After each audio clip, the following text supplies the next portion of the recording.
Hey, what's happening guys? My name is Shukesh. Today I'm gonna do a quick camera review on the Samsung Galaxy On Nxt. Well, the rear camera shoots 13 megapixel images and Full HD videos at 30 fps. The bitrate is around 17 to 18 mbps, so quite good actually.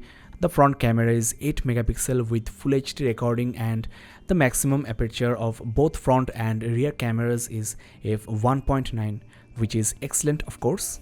There is no front-facing camera flash unlike On8 or J7 2016. The rear camera lens is also 28mm wide. Now let's launch the camera app, and as you know, you can double tap the home key to launch the camera anywhere, anytime, even when the phone is password locked, the screen is off, so it's a very handy feature. The autofocusing speed, the shutter speed of this camera is one of the best I think, but of course the laser autofocus of Moto G4 Plus is faster.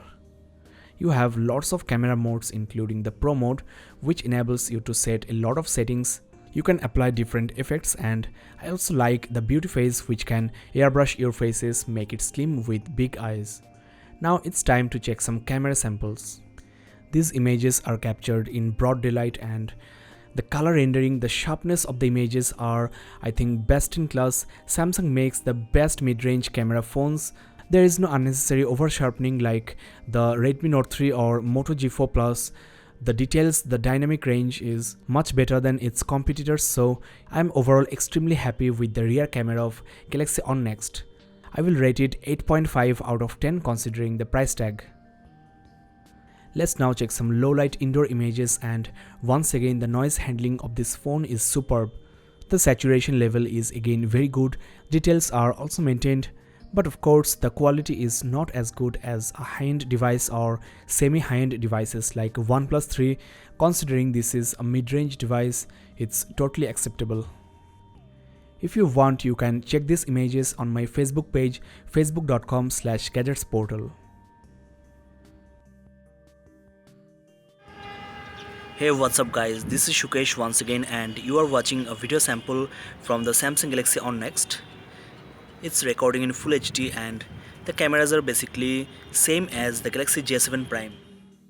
Well, as you can see, the video quality of the rear camera on the Galaxy On Nxt is also awesome. The color recording and sharpness are really appreciable. There is no overexposure, the dynamic range and details are maintained. Overall, the video quality is excellent for a smartphone in this category. As I mentioned before, the autofocusing speed is also decent. There is no face detection or laser autofocus, but still it's quite nice as you can see. I have uploaded this video sample into my channel, so check that out as well. Now let's have a quick look at an indoor video sample. As you can see, the noise level is still under control.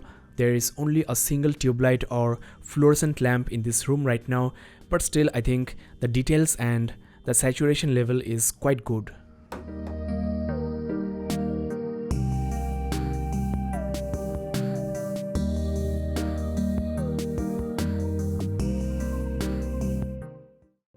Now let's look into some front camera samples. Of course, the image color recording is not as good as the rear camera, sometimes overexposed, but again this is a front camera, and compared to other smartphones in this category, I think this is one of the best front cameras. It's also wider than most of the other smartphones. Now I've taken some images side by side with the Galaxy On Nxt and the Galaxy On8. On the left you have the On Nxt samples, and on the right the On8. Though the image quality is very close, I have found that the images from the Galaxy On Nxt are more detailed. The color recording is also more accurate, and visibly On Nxt captures better quality images. Of course, the camera of On8 is quite good, but the color recording, the green level as you can see, is more saturated and detailed. It's now clear the saturation level on the Galaxy On Nxt samples are more pleasing. It's not oversaturated. On8 looks slightly faded compared to its competitor. Now let's check the video quality, and I don't think there is any difference in the color recording, in sharpness or in autofocusing. If I look very closely, I might find some differences. Well, looks like just like photos, Galaxy On Nxt captures slightly more saturated and pleasant images.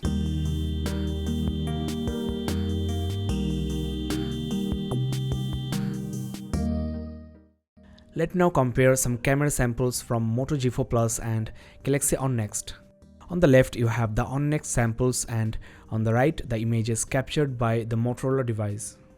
Visibly the G4 Plus captures more saturated images than On Nxt, but the details are actually not as clear. In fact, G4 Plus captures slightly noisy images even in daylight. If you look very closely you will notice some texture, and as I just mentioned, the clarity of the images are not as good as Galaxy On Nxt. This flower is totally smudged on the Motorola sample, so in the camera department the Samsung Galaxy On Nxt is the big winner.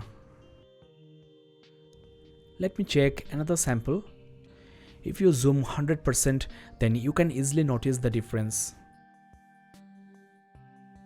Well friends, we are at the end of this in-depth camera review, and indeed the camera on this Galaxy On Nxt is one of the best for a mid-range device. If you want a good camera phone, then this phone might be a good choice. That's all in this review guys. Thanks a lot for watching. I tried my best to make this video as detailed as possible. If you liked it, you can hit the like button below and of course subscribe to this channel for more updates on this smartphone.